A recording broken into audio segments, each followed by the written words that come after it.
Salut et bienvenue dans Cultura, un podcast qui met en lien sujet de société et christianisme. Dans cet épisode, j'ai eu la joie d'échanger avec Raphaël Aubry, doctorant en psychologie sociale à l'Université de Genève.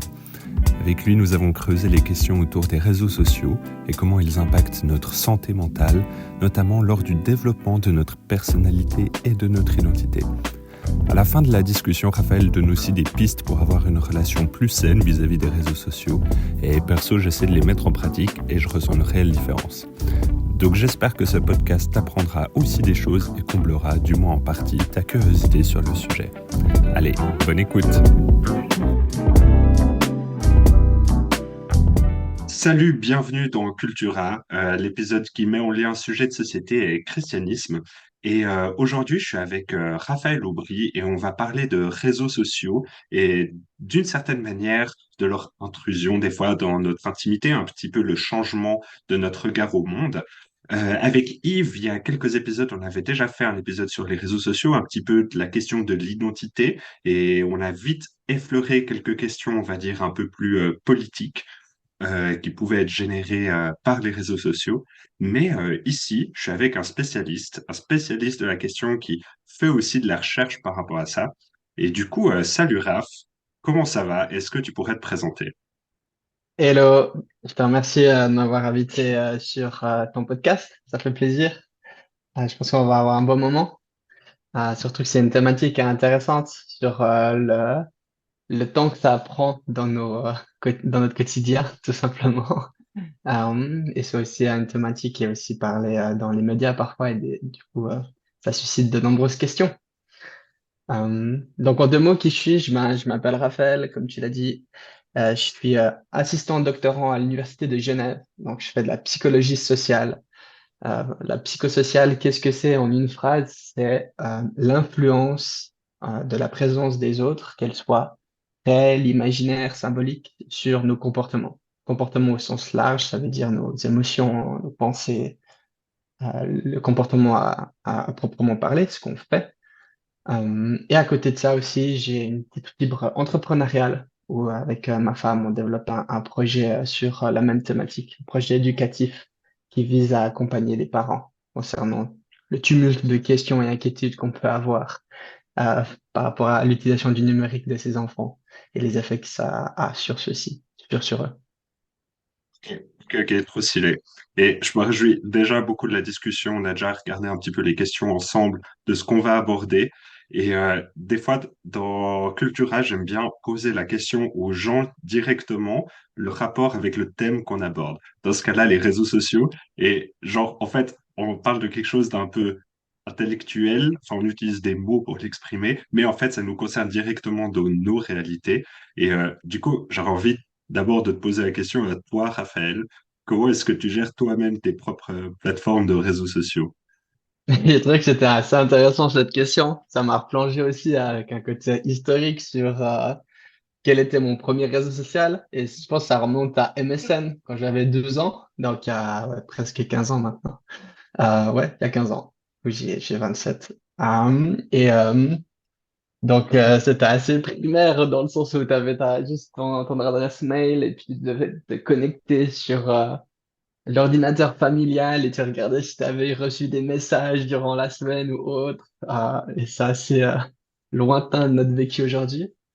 Je me suis inscrit sur Facebook quand j'avais 15 ans, donc c'était à la fin de l'école secondaire pour moi. Instagram, c'était à la fin du lycée ou le gymnase. Je suis content d'où vous venez. Euh, et aujourd'hui, mon rapport aux réseaux sociaux a beaucoup changé du fait que j'étudie cette thématique dans ma thèse, euh, où je pense que quand j'avais entre, je sais pas, peut-être 20, 25 ans, j'étais assez actif sur les réseaux sociaux, en particulier Instagram, où j'aimais créer du contenu, un peu comme un blogueur, partager un petit peu son vécu et puis son histoire. Mais je faisais ça via Instagram.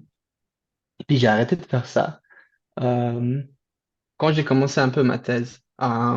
Et j'ai démarré un peu comme une introspection sur vraiment qu'est-ce que c'était un réseau social, quel était le rapport que j'avais à celui-là.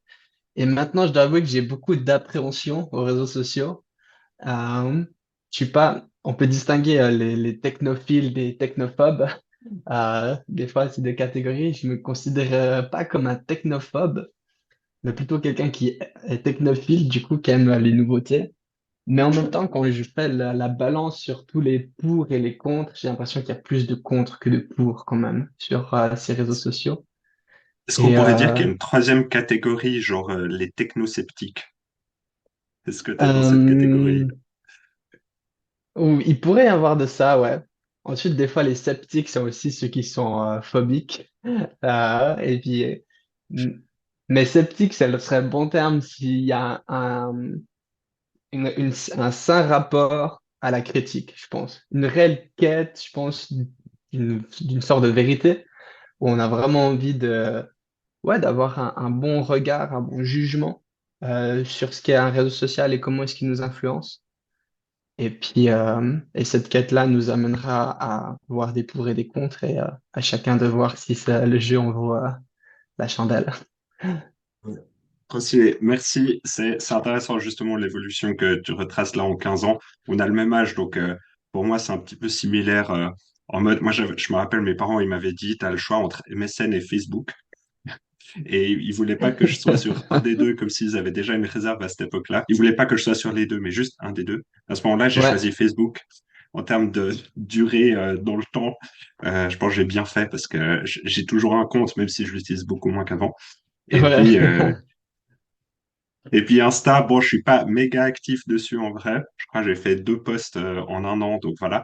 Mais disons que je suis aussi, je me pose beaucoup de questions justement de pas seulement de l'utilité, mais de l'influence de ces réseaux sociaux. Et, euh, Ouais, et comme il y a une certaine intrusion, si on veut, dans l'intimité, dans la formation de nos désirs, j'aurais envie de dire des fois. Et encore plus, là, ces derniers temps, j'écoutais des, des conférences ou des podcasts sur l'effet de l'intelligence artificielle couplée à la puissance des réseaux sociaux. Et puis, purée, on est dans une incertitude énorme par rapport à ça. Mais bon, ça, c'est des projections d'avenir. Donc, on va éviter de trop Hmm. s'étaler dès le départ. Mais disons, toi, dans ta recherche, que quand tu prends du recul, on va dire par rapport à l'échelle de la population francophone ou occidentale, comment est-ce que tu qualifierais notre relation aux réseaux sociaux? Est-ce que tu aurais quelques stats peut-être pour alimenter un petit peu ça?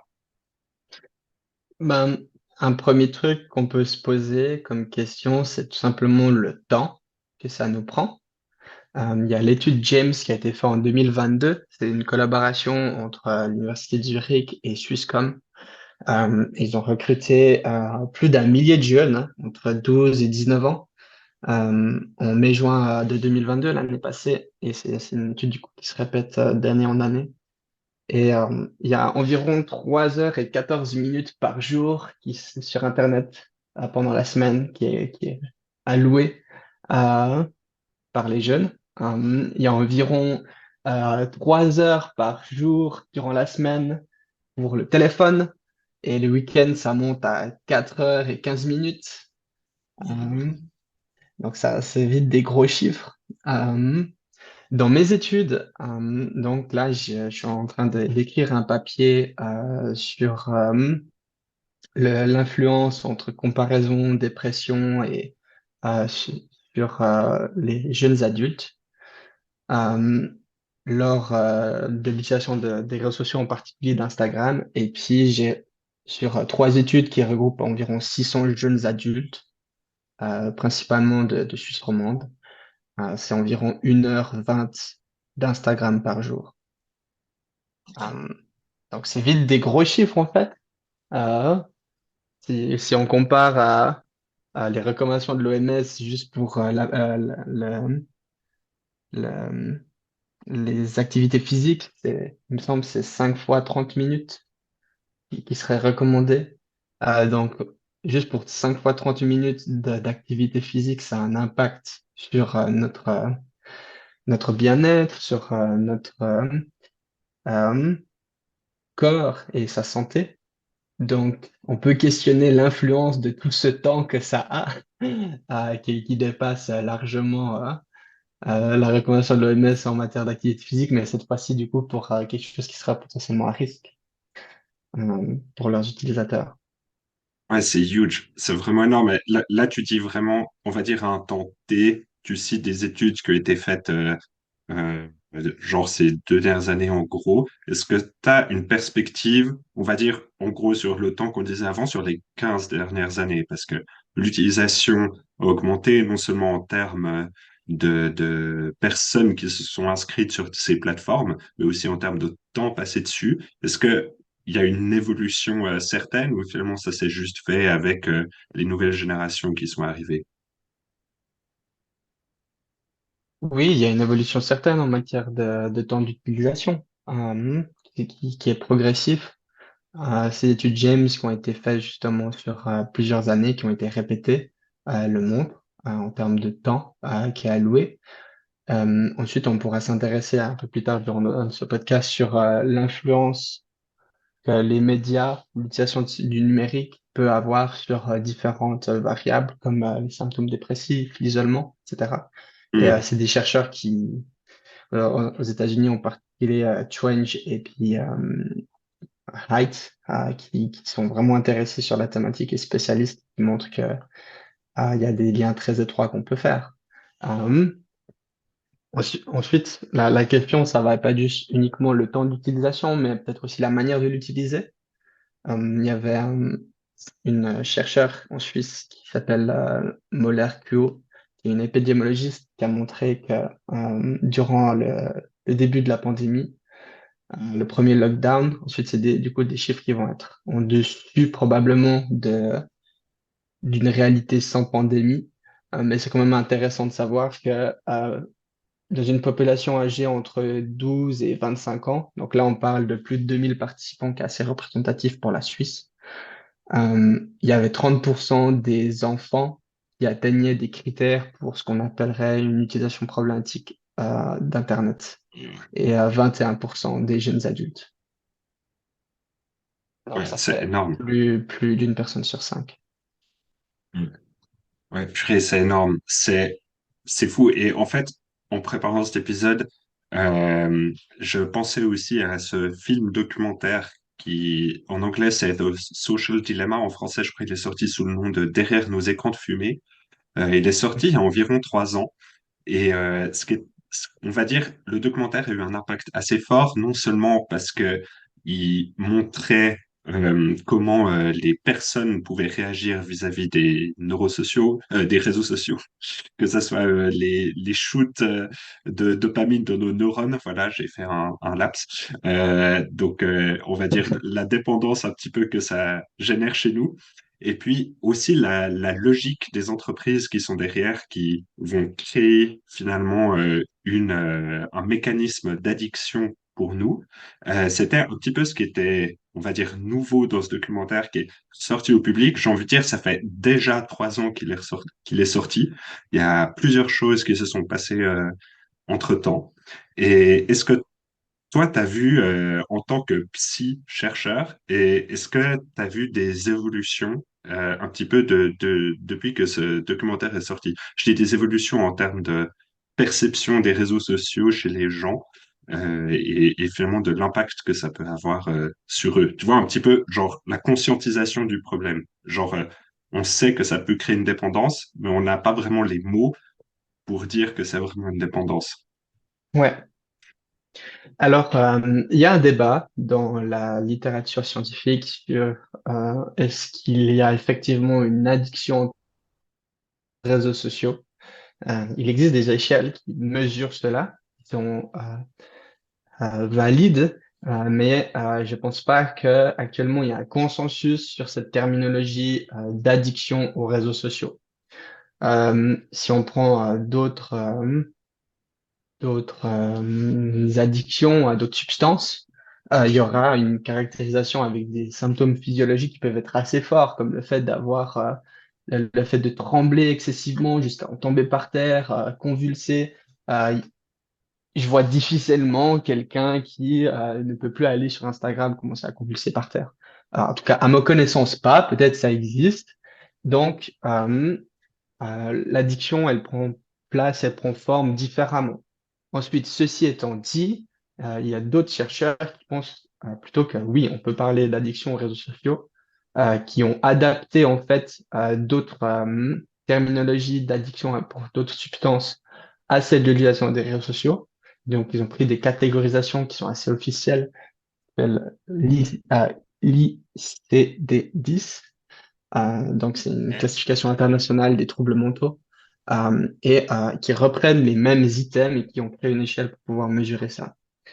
Euh, Ensuite, c'est enfin extrêmement, c'est médiatisé et parfois il y a certaines recherches qui montrent qu'il y a une différence entre l'impact réel des réseaux sociaux dans la vie des jeunes et l'impact que ça a réellement.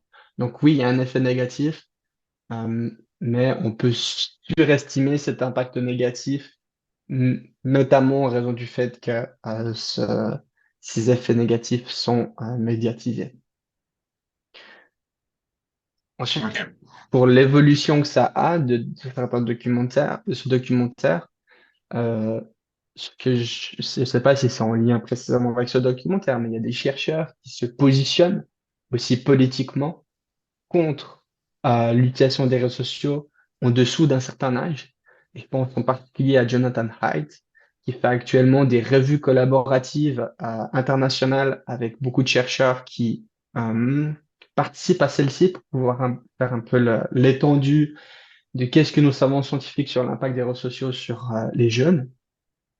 Et il arrive à une conclusion que oui, il y a des effets, principalement chez les jeunes et surtout chez les jeunes filles et que, il recommande que, il devrait y avoir des lois qui interdisent l'utilisation des réseaux sociaux avant 16 ans, du fait de tous ces impacts qu'on discutera un petit peu plus tard.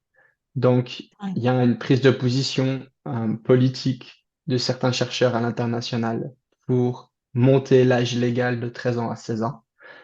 Et si on parle d'addiction, ben, le narratif qu'il y a derrière, c'est que on parle de consommation d'une substance.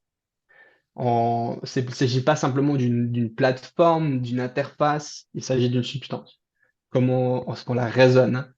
Euh, et par conséquent, s'il y a une réglementation pour l'accès à une substance, ben, il faut aussi qu'il y ait des lois qui suivent pour pénaliser les différents acteurs qui ne respecteraient pas cela. De la même manière que je ne peux pas acheter de l'alcool, certains alcools avant 16 ans ou 18 ans en Suisse, euh, ben, il devrait y avoir des restrictions plus sévères par rapport à l'accès euh, à cette substance qui serait le réseau social. C'est un peu le raisonnement qu'il y a derrière certains chercheurs. Ok, hyper intéressant. Là, justement, en fait, on utilise des termes assez forts, finalement. On parle d'addiction, de substances, euh, de choses qui changent nos désirs, nos habitudes, nos envies. Justement, parlons-en de toutes ces questions autour des problèmes que ça peut générer, notamment de les personnes plus jeunes qui sont un peu dans la construction de leur identité, la construction de leurs repères et tout ça.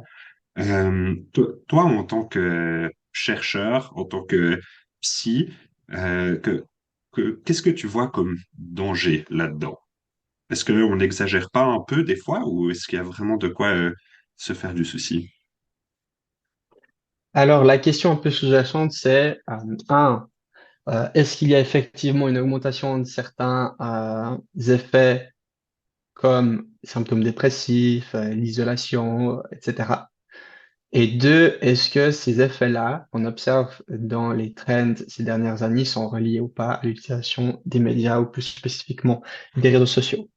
Donc pour la première question, par rapport à cette augmentation avec des marqueurs qui seraient entre guillemets objectifs, donc des marqueurs plutôt biomédicaux, ben, il y a une série d'études qui montrent que oui, effectivement, on peut penser à qu'il y a une augmentation de ces différents éléments. Par exemple, il y avait une recherche qui a été faite en Amérique avec beaucoup de données, donc on parle de plus de 500 000 participants, qui ont montré qu'il y avait une augmentation des statistiques de décès de suicide entre 13 ans et 18 ans par rapport à ces dernières années. Par exemple, entre 2010, où il y avait plutôt 17% de symptômes dépressifs, jusqu'à 29% en 2017 chez les filles. Euh, Ces symptômes dépressifs étant en lien avec euh, les statistiques sur les décès par suicide et que ces éléments sont en lien et sont corrélés avec l'utilisation d'appareils électroniques, donc de téléphone. Et ensuite, il y a d'autres études qui vont s'intéresser plus spécifiquement à l'effet des réseaux sociaux lorsqu'on les arrête. On peut voir que certaines études ont montré, même économiquement, l'effet des réseaux sociaux sur la santé mentale. Et quand il y a un arrêt, ben, il y a une augmentation du bien-être subjectif chez les jeunes. Ce qui est intéressant aussi, on pourrait se poser la question, mais est-ce que ces gros trends seraient pas en lien avec d'autres éléments? Et ça peut. Certains chercheurs ont même montré que ces statistiques, ces liens entre l'utilisation des réseaux sociaux, des appareils numériques et l'augmentation de ces métriques comme la dépression ou le suicide restent valables même en tenant compte de facteurs économiques tels que le chômage, des métriques comme le Dow Jones, euh, et que ça affectait pas en fait le lien entre utilisation du numérique et symptômes dépressifs au taux du suicide, et cette augmentation entre 2010 et 2017. Donc, il y en aurait plein de ces statistiques qu'on pourrait citer. Je vous renverrai à aller dans une revue qui s'appelle Height et Twenge. C'est un drive en ligne où vous pouvez retrouver toutes ces études qui synthétisent en fait l'état actuel. Et c'est vrai qu'il y a un certain nombre d'éléments qui permettent de conclure plutôt favorablement à oui, il y a une augmentation qui semble bien réelle entre de la dépression, de l'anxiété, d'automutilation, de tentative de suicide et de suicide, et que cette augmentation peut être en lien, entre autres, avec l'augmentation de l'accès au téléphone et de son utilisation et des réseaux sociaux. Justement, moi, je suis intrigué. Tu dis, c'est l'utilisation des réseaux sociaux, du téléphone, etc. Mais finalement, c'est pas directement le fait de sortir le téléphone de sa poche qui va faire qu'on a plus envie ou qu'on sera plus susceptible de se suicider. C'est en mode, on est sur un réseau qui génère des émotions en nous. Et enfin, de quoi est-ce qu'on accuse les réseaux sociaux finalement? De dépression, ok, mais on- par quoi est-ce qu'elle est générée précisément? Est-ce que c'est de la comparaison? Est-ce que c'est une perte de repère général? Est-ce que c'est de l'anxiété? Est-ce qu'il y a on va dire, des choses qui font que nos émotions changent littéralement à travers ces réseaux sociaux? Quels sont les facteurs déterminants là-dedans? Un des facteurs, alors il y a plusieurs hypothèses qui vont être testées. Une hypothèse, ça va être le rapport qu'on a aux autres lorsqu'on utilise les réseaux sociaux et la conséquence que ça a entre l'isolation, le temps qu'on va passer avec des pairs, le temps qu'on va passer avec d'autres personnes aussi à l'extérieur dans des espaces verts de nature. Et une des hypothèses, c'est le plus on va utiliser un réseau social ou plus largement Internet, le moins on va être en lien avec des personnes physiques et le moins on va être aussi à l'extérieur dans des espaces verts. Et en fait, cette combinaison des deux facteurs fait que ça peut impacter le bien-être et ces différentes variables de santé mentale. Un autre aspect, ben, ça peut être la comparaison, comme tu l'as cité. Et plus particulièrement, on va parler en psychologie sociale de la comparaison par le haut. Qu'est-ce que ça veut dire? C'est une comparaison où on regarde des personnes qui vont être comme meilleures que soi. Et sur les réseaux sociaux, ben, il y a ce qu'on appelle un biais de publication positive. Donc on montre le meilleur de soi-même, on gère l'impression qu'on va donner aux autres, du management d'impression dans le jargon de psychologie sociale. Et ça fait que lorsque on scrolle le fil d'actualité sur des plateformes comme Facebook, comme Instagram, Snapchat, etc., ben, on a l'impression que sans arrêt, les autres sont meilleurs que soi. Et ça peut être extrêmement menaçant pour le soi. Ça diminue l'estime de soi, ça génère des émotions négatives et ça peut augmenter les symptômes dépressifs. Donc ça, c'est une autre hypothèse qui peut être générée. Pourquoi est-ce que les réseaux sociaux impacteraient négativement des variables de bien-être et de sentimental. Ok. Donc, un peu cette idée que finalement on a tendance à montrer tout ce qui est positif dans nos vies, et puis du coup on a l'impression que notre vie est misérable par rapport à la vie extraordinaire des autres. Du coup, tu identifies ça un petit peu comme le facteur ou un des facteurs déterminants pour la dépression. Est-ce que euh, vraiment, qu'est-ce que ça révèle sur nous? Enfin, là, je vais dans une question un peu plus deep. Est-ce que c'est finalement ça reflète juste une société hédoniste qui met en avant le plaisir et puis l'absence de souffrance. Est-ce que le réseau social va plus cristalliser cette tendance hédoniste dans notre société, t'as l'impression, ou est-ce que on arrive à utiliser ça comme lieu de curiosité plutôt que comme lieu de comparaison? J'aurais envie de dire, il n'y a rien de nouveau sous le soleil. Pourquoi? Ensuite, ça va Hmm. être une vision philosophique que tous les chercheurs ne vont pas partager, mais qui est mienne, qui est celle du positivisme. À savoir que on pourrait identifier un certain nombre de processus qui sont indépendants de la culture, indépendants et du coup inhérents à la nature humaine. Ça va être précisément en lien avec mes valeurs et ma vision du monde, pour pas dire religion, à savoir que je pense que tout le monde a une vision du monde indépendamment de si on se considère religieux ou non.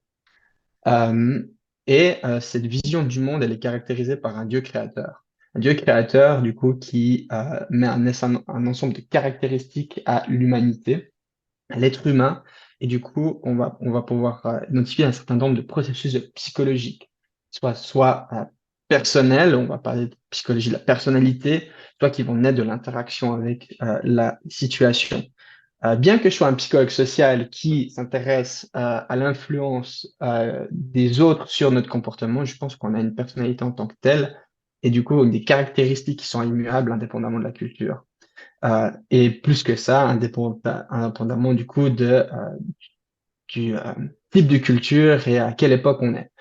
Ces processus-là, ben, ça va par exemple être les processus de management d'impression, les processus de comparaison sociale, des traits de personnalité. Et tous ces éléments-là existaient avant les réseaux sociaux, mais ces plateformes ont été conçues et créées de sorte que on y passe un maximum de temps. Donc c'est une guerre de l'attention. Donc je réponds indirectement à ta question, est-ce que ça caractérise l'hédonisme? Je pense que les réseaux sociaux exacerbent et vont essayer d'utiliser des mécanismes psychologiques clés euh, et de s'en servir pour avoir un maximum d'attention. Donc, un des aspects, ça va être la boucle un peu de feedback sur la récompense. Et on va parler dans le design au niveau des web des web et des applications de gamification, de faire un petit effort et tout de suite on a une récompense qui va créer en fait cette boucle de régulation et de renforcer un comportement. Et ces plateformes-là utilisent des ingénieurs qui sont des psychologues appliqués en particulièrement, qui vont utiliser ces mécanismes et du coup qui vont les renforcer. Certains psychologues, en particulier Twenge et d'autres collaborateurs, vont parler d'épidémie de narcissisme, hein. C'est un terme assez violent. Le narcissisme n'a pas été créé avant l'utilisation des réseaux sociaux. Par contre, il est exacerbé. Pourquoi? Parce qu'on se met en scène constamment, on remodelait notre image idéalisée aux yeux des autres, on se fait des selfies, selfies, c'est self, le soi.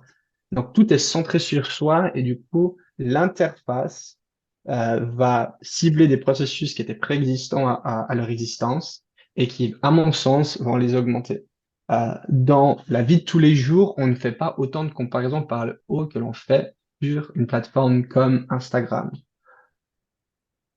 Et du coup, euh, ces réseaux sociaux, à mon sens, ne créent pas une nouvelle culture en tant que telle. Ils agissent sur des mécanismes qui étaient préexistants et les exacerbent.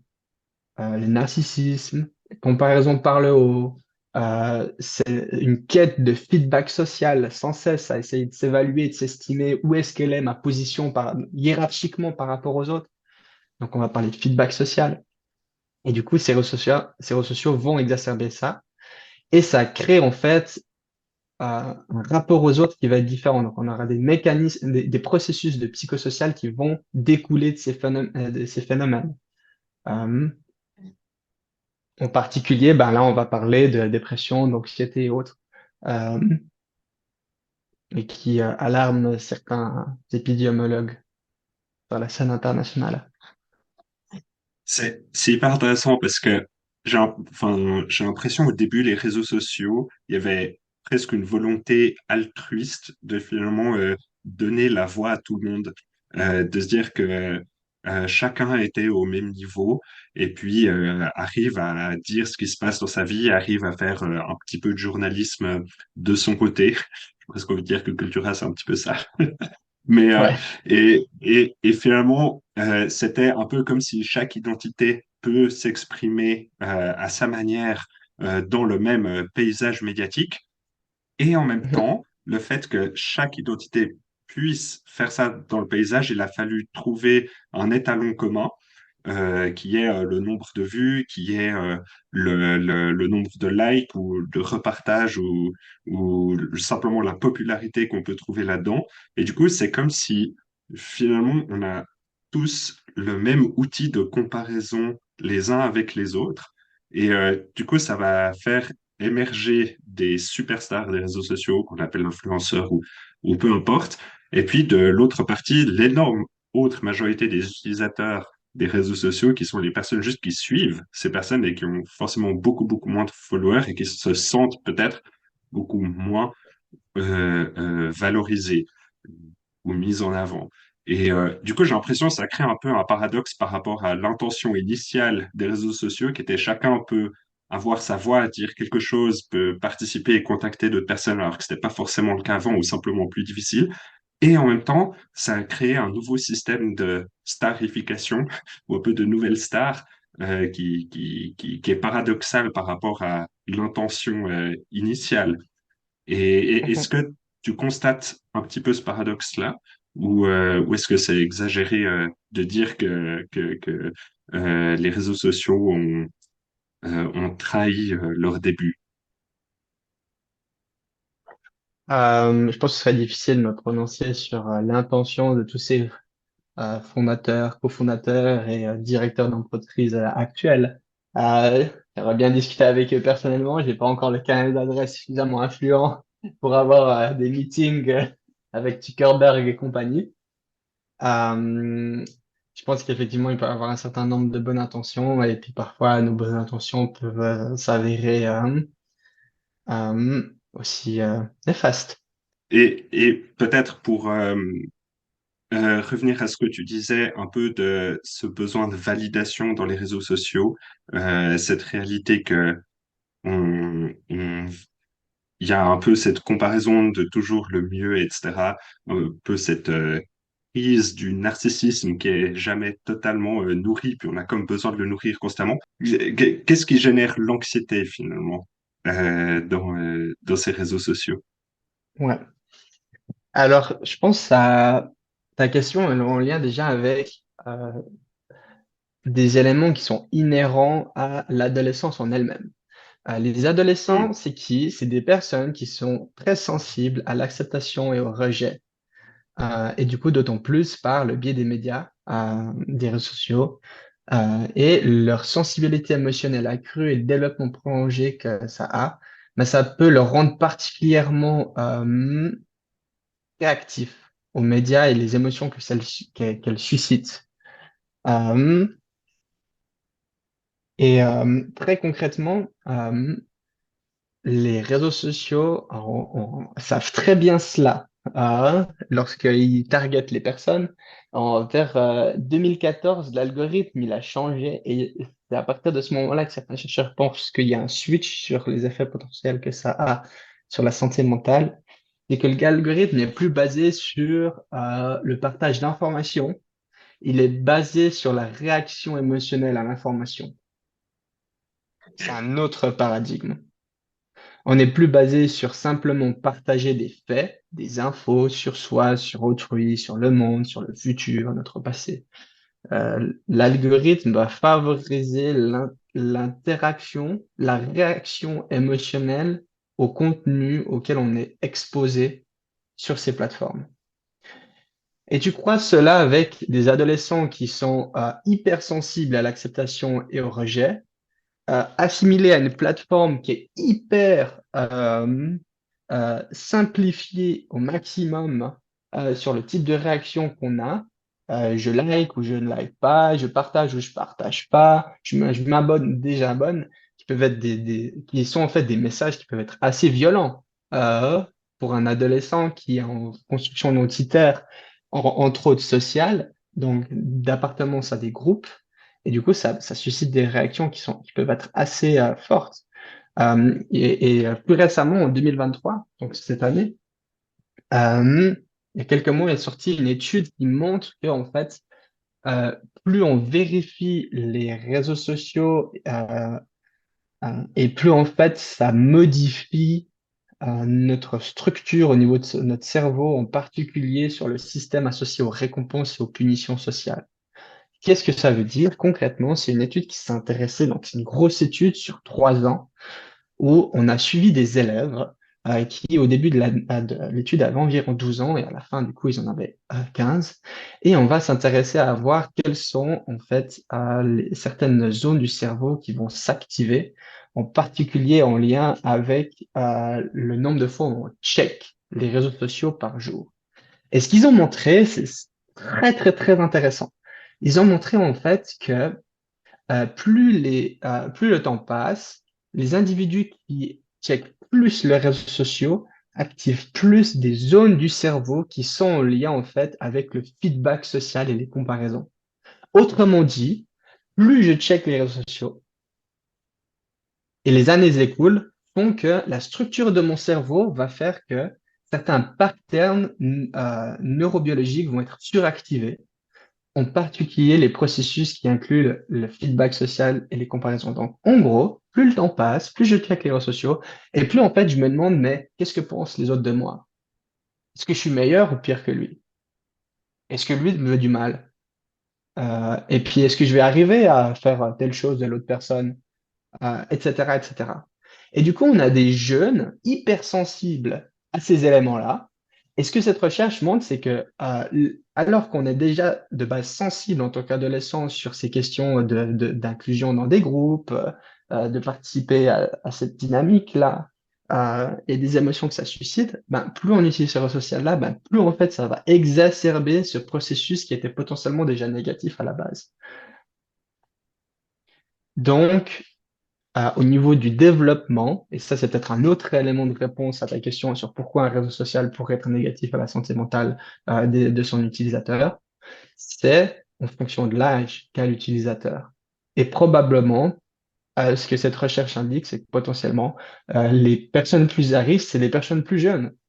Donc, des enfants euh, qui sont en deçà qui ont 12, 13, 14 ans, des ados, seraient potentiellement plus à risque sur les phénomènes associés aux comparaisons négatives, donc ces comparaisons par le haut qui sont menaçantes pour le soi.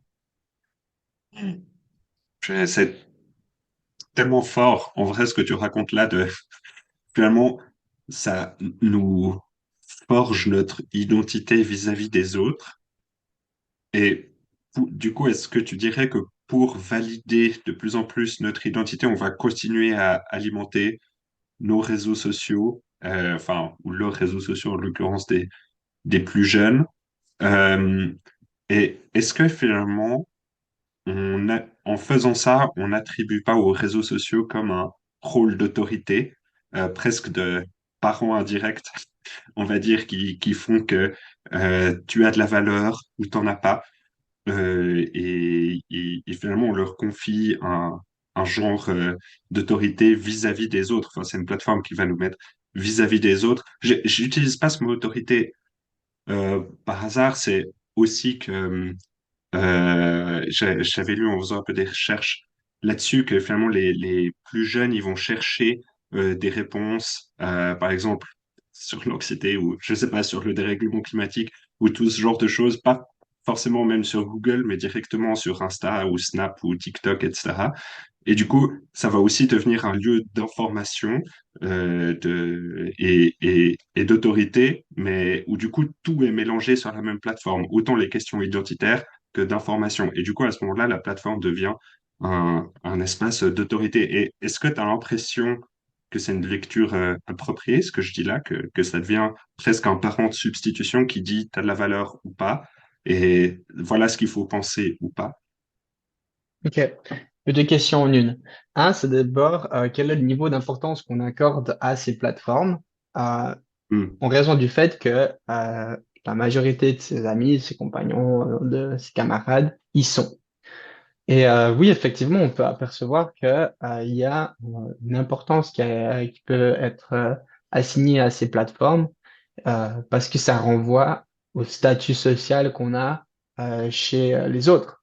Et c'est un peu paradoxal parce que, enfin, c'est pas paradoxal, c'est pernicieux parce que de base, on a des ados qui se comparent et qui recherchent un feedback social et qui sont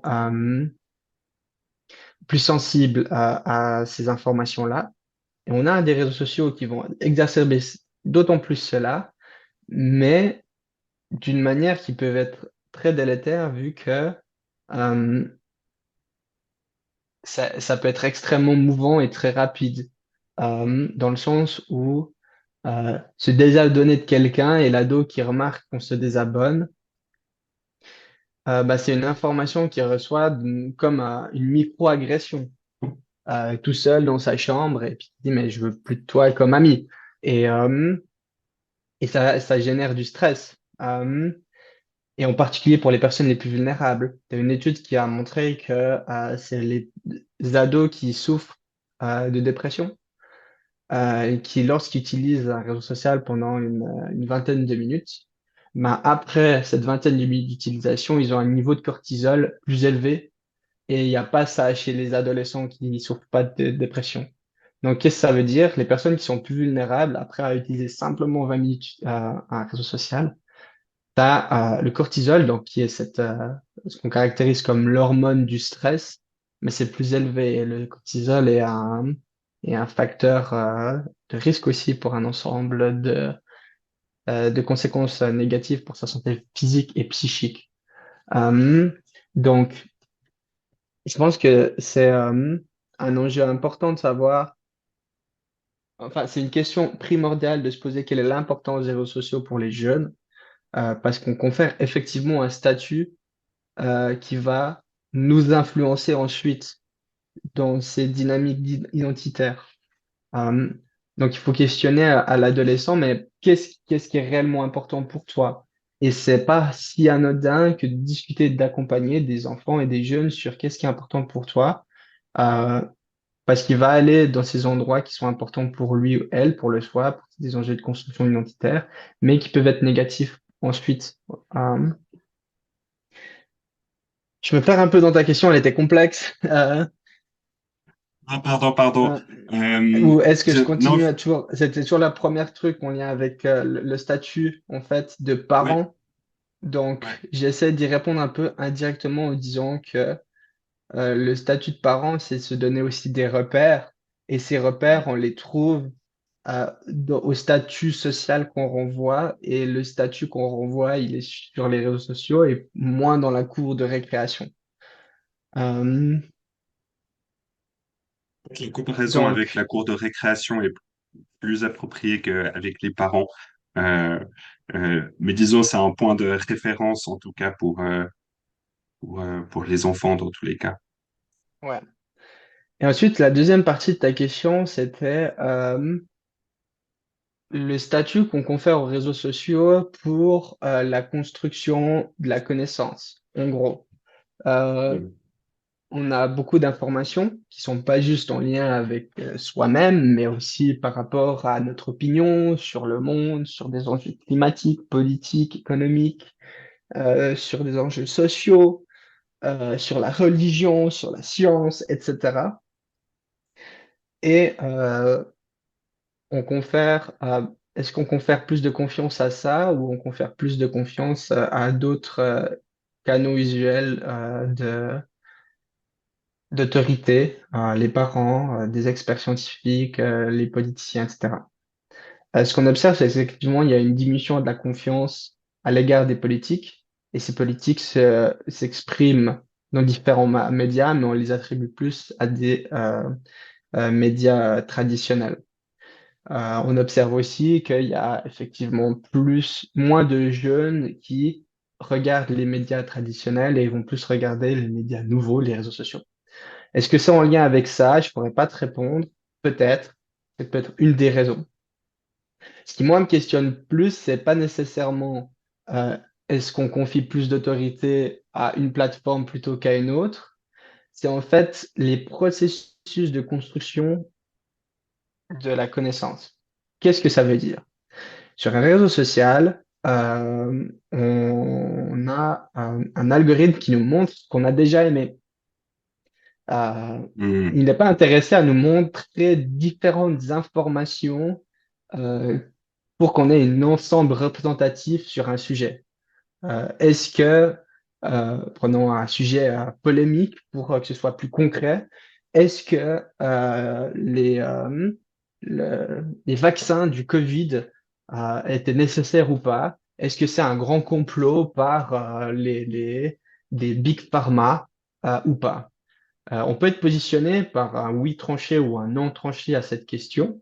Et en fonction des contenus qu'on va d'abord commencer à regarder sur différentes plateformes, que ce soit même un moteur de recherche ou le réseau social en lui-même, ben, ces réseaux sociaux, ils veulent qu'on y soit un petit peu plus, parce que plus on donne de temps et plus de notre temps et plus ils vont se faire de l'argent. C'est pas être anti réseau social que d'écrire ça. C'est leur modèle économique.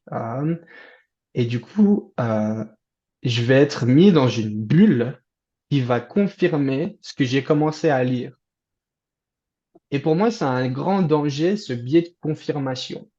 Donc, ce biais de confirmation, c'est déjà un mécanisme psychologique qu'on a en tant qu'être humain. Donc, on a une opinion, on va être plus intéressé de discuter avec la personne qui confirme notre opinion de base qu'avec quelqu'un qui va l'infirmer.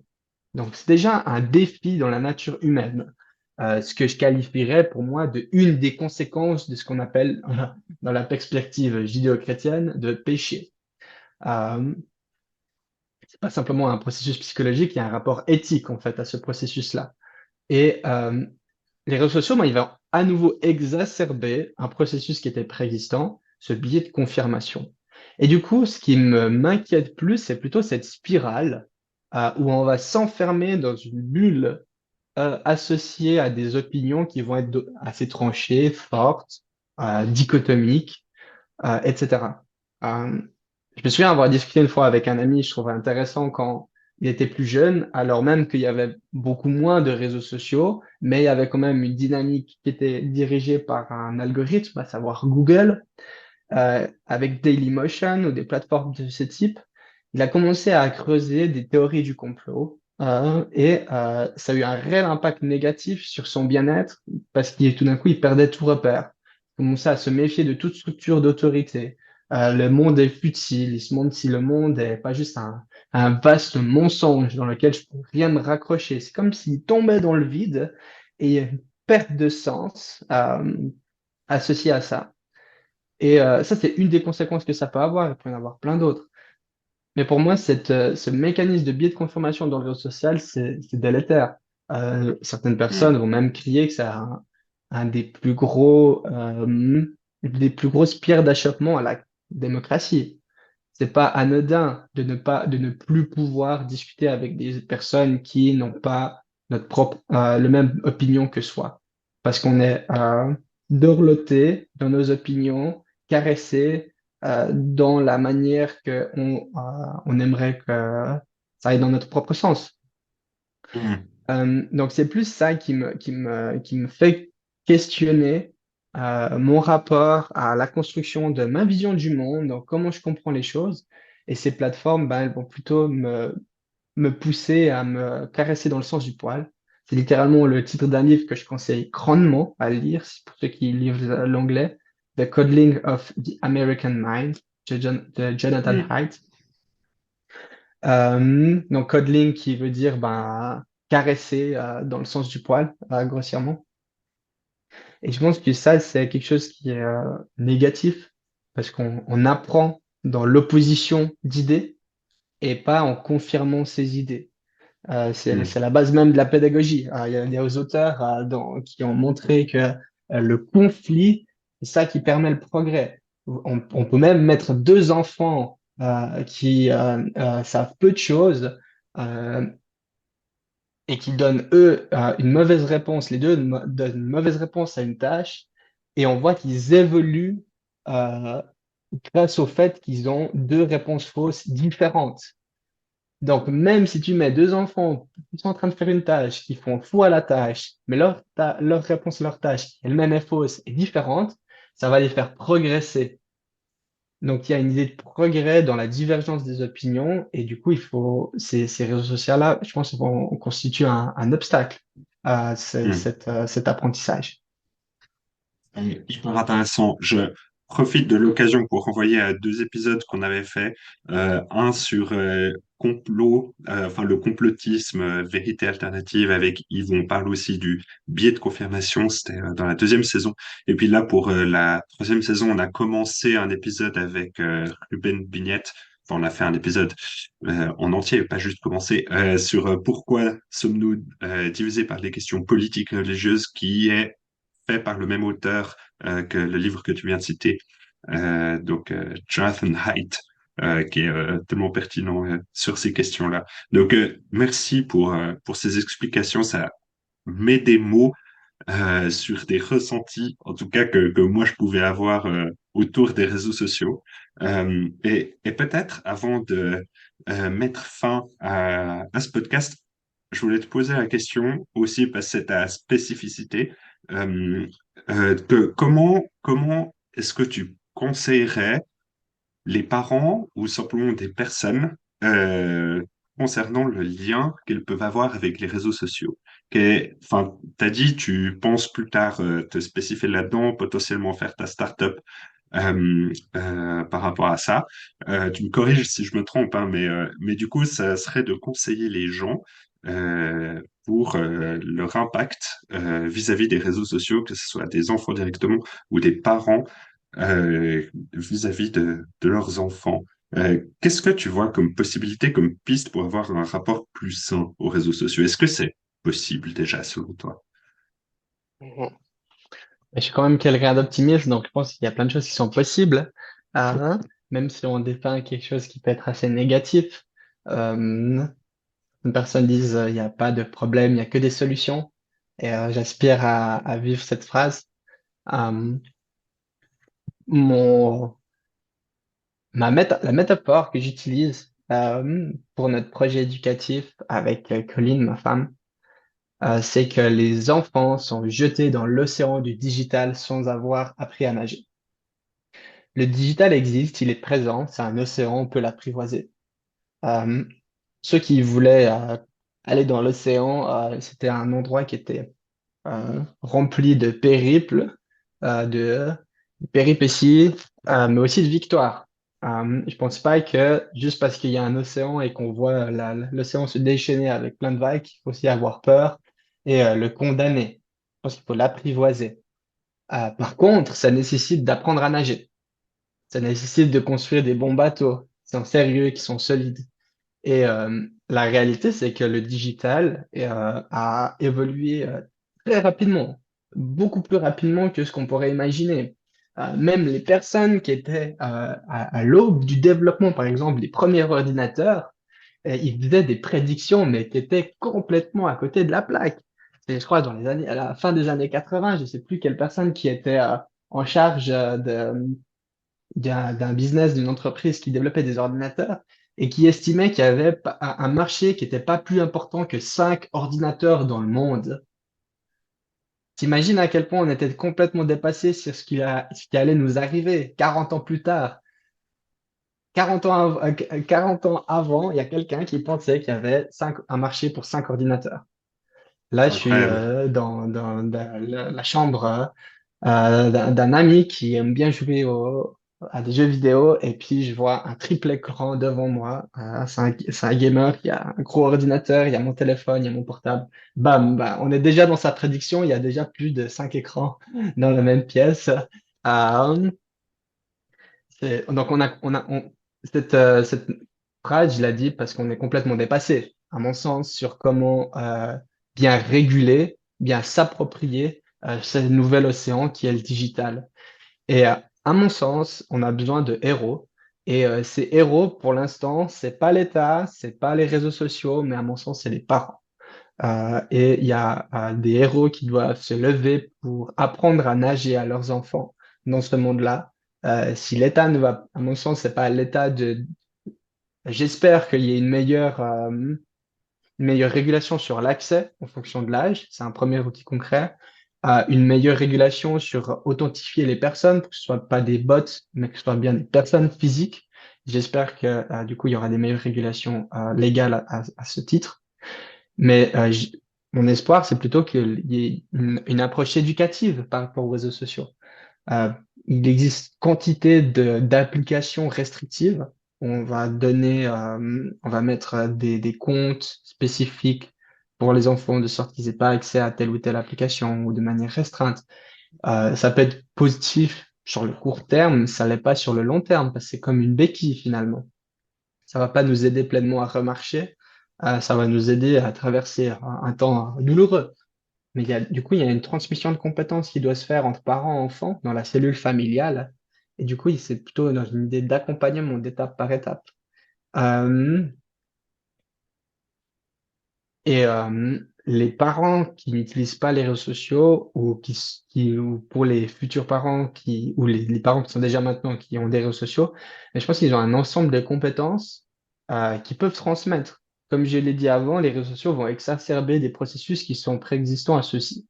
Donc, tout ce qui est de la comparaison, de construire son identité, de notre rapport aux autres, si on a l'impression d'être inférieur, ou notre quête de valeur par rapport aux autres, c'est toutes des choses que les parents ont vécues et du coup qui peuvent être des repères. Et je pense pas que les parents doivent se sentir complètement déconnectés de la réalité de leurs enfants, mais il y a des choses qui sont, j'aurais envie de dire, qui sont intergénérationnelles. Il y a des choses qui sont bien sûr inhérentes à chaque génération, mais j'aurais envie de dire, mais peut-être que tout le monde va pas être d'accord avec cela, mais que les moyens diffèrent, les plateformes de communication diffèrent, mais les enjeux en tant que tels ne sont pas tant que ça différents. Donc moi, j'aurais envie de porter un réel encouragement aux parents qui peut-être se sentent dépassés, que oui, ils ont appris beaucoup de choses à travers de leur vie, de leur vécu. Même les grands-parents ont vécu aussi beaucoup de choses et peuvent être des repères pour cette jeune génération qui peut se penser Calimero de tous les maux de ce monde, de se considérer comme des victimes sur tous les plans. Ce qui est assez paradoxal quand quelques générations auparavant, il y avait les plus gros conflits euh, de guerre au monde, et puis ils ne se considéraient pas pour autant pour les victimes les plus grandes au monde. Et nous-mêmes, on est la génération qui paradoxalement, se sont le plus victimes, mais on n'est pas victime de la guerre. Donc on est peut-être presque surprotégé. Donc j'aurais envie d'encourager les personnes sont plus âgés à des repères pour les enfants, parce qu'on peut faire beaucoup de ponts entre leur vécu, leur sagesse, et puis la plus jeune génération qui, en mon sens, a besoin de ces repères, même s'il ne va pas le communiquer de manière explicite. Ça, c'est un premier élément. Il y a un deuxième élément plus concret pour ceux qui utilisent les réseaux sociaux.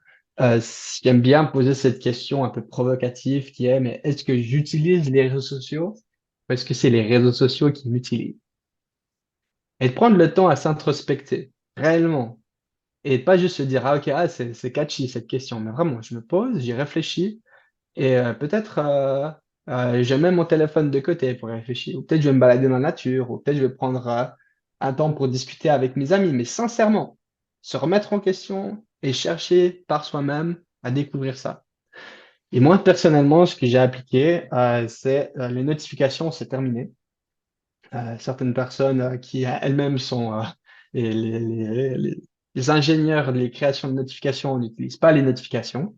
C'est assez révélateur la représentation négative qu'elles en ont. Donc, Parce que une notification, pour moi, c'est un bip, un vibreur, un son, une lumière qui flash qui me dit regarde-moi, regarde-moi, regarde-moi. Mais peut-être qu'à ce moment-là, je fais autre chose. Discuter avec un ami, je suis avec ma femme, je suis avec un collègue. Je suis en train de vivre quelque chose. Et ce quelque chose qui crie à moi, regarde-moi, ben, c'est extrêmement pénible. Alors, on apprend à nos enfants, en tout cas, j'en aimais pas, mais j'ai vu mes parents m'éduquer, que je pouvais pas crier à mes parents, regarde-moi, écoute-moi, lorsque mes parents étaient en train de discuter entre eux. C'était pas possible. Mes parents allaient gentiment me faire comprendre, Raphaël, on est en train de discuter, papa et moi. Et on me remettait à ma place. Je pense qu'on a besoin de remettre à notre place notre téléphone qui crie sans cesse, regarde-moi, écoute-moi. Et c'est un peu comme si c'était un enfant roi qui a le droit à tout faire dans nos vies. Il faut le remettre en place, comme si c'était un petit enfant. Et du coup, c'est la question, quand est-ce que je l'utilise? Est-ce que c'est nécessaire que mon téléphone soit sur la table lorsque je mange avec des amis, que je bois un verre? Je peux le mettre dans mon sac, il y sera très bien aussi. Il n'a pas besoin qu'on le regarde maintenant. C'est des réflexions de ce type-là. Est-ce que j'ai besoin d'avoir un vibreur ou un son qui me dicte quand est-ce que je dois le regarder ou pas, l'écouter ou pas? Pour moi, c'est pas nécessaire et puis ça me permet de plus d'être dans le moment présent.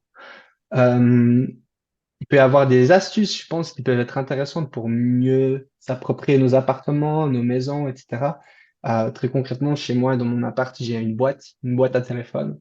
Et quand je rentre chez moi, la première chose que je fais, c'est que je mets dans cette boîte mon téléphone et puis mes écouteurs. Donc, il y a un lieu qui est associé au téléphone. Euh, Comme il y a un lieu qui est associé, si tu as une télévision, si tu as une console, tu ne te trimbales pas avec ta console et ta télévision partout. Euh, ça nous choquerait de voir quelqu'un se balader avec sa PlayStation 5 et puis son écran sous le bras. Et pourtant, ça ne nous choque pas d'avoir sans cesse notre téléphone au bout de la main. C'est assez provocateur ce que je veux dire. On a des interviews avec Elon Musk, ensuite il partage ses opinions sur plein de choses. Mais quelque chose qui m'a interpellé, c'est quand il disait qu'on était déjà des cyborgs. Un cyborg, où en fait, c'est l'idée qu'on est un être humain qui est étendu, extended, je sais pas, ouais, étendu par de la technologie. Et en fait, bah, on peut déjà penser le téléphone comme tel, parce qu'on a outsourcé un certain nombre de compétences qu'on n'est plus capable de faire par soi-même dans notre téléphone, et c'est plus un plus. Le téléphone, c'est une nécessité. Euh, Hmm. et du coup, je pense que c'est important de peut-être couper, à moins que certaines personnes soient à l'aise de devenir des cyborgs, et d'être dépendant de la technologie. C'est pas mon cas. Du coup, je serais peut-être plus technophobe que technophile pour cette idée de devenir un cyborg. Donc, la boîte à téléphone, c'est une bonne chose. Les objets ont toujours des espaces qui sont associés à ceux-ci. Il y a un espace qui est associé à l'endroit où on mange, il y a un espace qui est associé à l'endroit où on dort, il y a un espace qui est associé à l'endroit où on s'habille. Et je pense que ce serait intéressant d'avoir un espace associé à où on pose son téléphone lorsqu'on arrive dans une pièce. Hyper bien, hyper Euh, intéressant. Ouais. et puis enfin, très concrètement, c'est est-ce que j'ai besoin de mon téléphone tout le temps dans la poche? Ou est-ce qu'il y a des moments où certaines soirs, j'en ai plus besoin parce que je sais l'heure des bus, les endroits et j'ai pas besoin de prendre mon téléphone avec. Je sais qui je veux voir à quel endroit, mais ce soir, je peux laisser mon téléphone à la maison. Ça ira très bien. Ou cette journée, j'ai envie d'être concentré au travail, j'ai pas envie d'être déconcentré par mon téléphone. Et en parenthèse, le simple fait d'avoir son téléphone sur une table, ça diminue les performances. Donc, c'est intéressant de remettre ce téléphone à cette place. Et puis aussi, sur les réseaux sociaux en eux-mêmes, s'il y a des contenus qui sont problématiques pour vous, qui suscitent des comparaisons négatives ou des contenus qui sont indésirables, ben, désabonnez-vous. Ou, lorsque vous avez un fil d'actualité, vous voulez continuer à interagir avec ça, ben, signalez les contenus ou disez à ces plateformes, ben, je n'aime pas ça, et puis la plateforme, ben, quand vous dites je n'aime pas ça à quelque chose, elle va plus vous le montrer, soit des contenus inappropriés ou autres. Et puis enfin, dernier truc intéressant, c'est lorsqu'on ouvre une application, bah, se poser la question pourquoi est-ce qu'on l'utilise? Parce qu'il n'y a plus de repère de temps lorsqu'on y est dessus. Et juste se poser la question pourquoi est-ce que j'utilise, ça permet de mettre des limites. Et je pense qu'un rapport sain à son téléphone et une bonne relation aux réseaux sociaux, c'est des bonnes limites. Euh, un bon cadre. Pour toute chose, on a des limites. Pour faire un feu, on a des limites. Pour se nourrir, on pose des limites. C'est pas des limites dont le but c'est de se restreindre soi-même. C'est des limites pour mieux apprécier l'usage de ce qu'on va faire. Mieux apprécier l'usage d'un feu et mettre des pierres autour, c'est pas se restreindre soi-même, mais c'est de se dire de la même manière. bah tiens, là, j'ai envie d'aller sur Instagram pour telle raison, mais je le fais pendant 15 minutes ou je mets une alarme ou je me dis j'ai envie d'aller voir tel ou tel compte. Puis ça aide à se dire je me mets une limite pour mieux apprécier l'usage de ça. Stylé, merci. Ben, c'est vraiment une question qui va me rester. Est-ce que j'utilise les réseaux sociaux ou est-ce que c'est eux qui m'utilisent? Merci pour cette question, cette clé. Et merci juste pour cette discussion, d'avoir un peu de l'insight de quelqu'un qui est dans la recherche spécifiquement pour ces sujets-là. Aussi les termes que tu as utilisés, les mécanismes de récompense que tu décrivais et tout ça. Je crois, en tout cas, moi, ça m'aide à avoir un rapport, on va dire, un peu plus dézoomé par rapport à ces questions-là. Et puis, ouais, moi, utiliser les réseaux sociaux, purée, c'est pas facile, mais des fois, on se sent bien après l'avoir fait. Là, avec ma femme, on l'a fait pendant le carême. Et puis, en fait, tu te sens juste plus libre, tu te sens juste mieux. Et c'est, enfin, moi, des fois, je me dis, c'est trop bête, vraiment, pour que ça soit vrai, de juste arrêter ça, mais en fait, ça peut vraiment faire la différence. Donc voilà. Merci, Raph. Je sais pas, est-ce que tu voudrais encore rajouter quelque chose pour la fin avant qu'on finisse? Ouais, peut-être deux choses. La première, c'est un des autres éléments pourquoi est-ce que l'utilisation des réseaux sociaux pourrait être négative, c'est que à la fin d'avoir utilisé pendant 15, 20, 30 minutes, 1 heure, 2 heures, et d'avoir peut-être presque perdu son temps, parce qu'on n'a pas contrôlé son temps, mais il y aurait une sensation où on n'a pas fait une activité avec du sens. On se sent un peu vide. Et j'aurais envie d'inviter les personnes de faire des activités qui ont du sens, une quête de sens. Je discutais avec des amis récemment pour l'organisation d'un événement pour des jeunes leaders suisse romande dans les églises. Je me posais la question, ça va être quoi le thème? Et on échangeait, et puis il y avait une forme de consensus sur cette question, c'est que on a l'impression que notre génération, donc quand je dis notre génération, ce serait plutôt ceux qui ont 25, 30 ans maintenant. Bah, lorsqu'on était dans les collèges, dans l'école secondaire, on se moquait un petit peu de ces questions. Qui suis-je? Pourquoi est-ce que je suis sur cette terre? C'est un petit peu les gens nuls, les losers, qui étaient pas cool, qui s'habillaient pas avec les dernières paires de Nike et d'Adidas. Et j'ai l'impression qu'on a ridiculisé des questions qui sont existentielles. Et maintenant, on a une plus jeune génération qui n'a pas du tout ces points de repère et pourtant sont tellement importants. On est dans une première génération où on n'a plus ce narratif qui répond à ces questions basiques. Pourquoi est-ce que je suis sur cette terre? Qui suis-je? Il y aura quoi après la mort? Etc. C'est des questions existentielles qui font partie de la vie humaine et j'inviterais les gens à creuser ça en fait, à discuter de ça et puis à faire de l'activité qui font sens dans nos relations, dans le fun qu'on a, etc. Et, euh, et parfois juste scroller Instagram pendant 2 heures, c'est pas ça qui va nous apporter ce sens-là. Euh, et enfin, petit coup de pub. Je sais pas quand cet épisode va être mis en ligne, mais avec ma femme, on va développer des programmes éducatifs personnalisés, courts, qui soient faits par les parents, pour les parents, validés scientifiquement, de sorte de répondre à des questions et des inquiétudes très pratiques dans la vie des parents. Par exemple, mon enfant se croit influenceur, et puis maintenant, prend tout le monde de haut, il fait que de ses vidéos sur TikTok et autres, impossible de lui faire quoi que ce soit d'autre. Qu'est-ce que je fais? Mon adolescente se compare aux autres, a l'impression qu'elle est moche, que son corps est horrible, elle veut déjà se refaire les seins, les lèvres alors qu'elle a que 14 ans. Qu'est-ce que je fais? Etc. On peut créer des parcours éducatifs qui soient simples et qui répondent en fait à ces différentes problématiques. Donc je vous invite à aller sur la plateforme Digital Detox, qui sera probablement en ligne d'ici là. Et puis on vous tiendra informé sur l'évolution de ce projet. Stylé, trop stylé, merci. En tout cas, je vais clairement mettre les liens en description de ce que tu racontes là, aussi des différentes recherches que tu citais avant. Tu parlais d'un drive où on pouvait trouver plusieurs recherches en lien avec les réseaux sociaux. C'est des choses que vous pouvez retrouver dans la description du podcast. Merci Raph et merci pour votre attention et puis à bientôt pour un nouvel épisode. Ciao! Mais, ciao, ciao!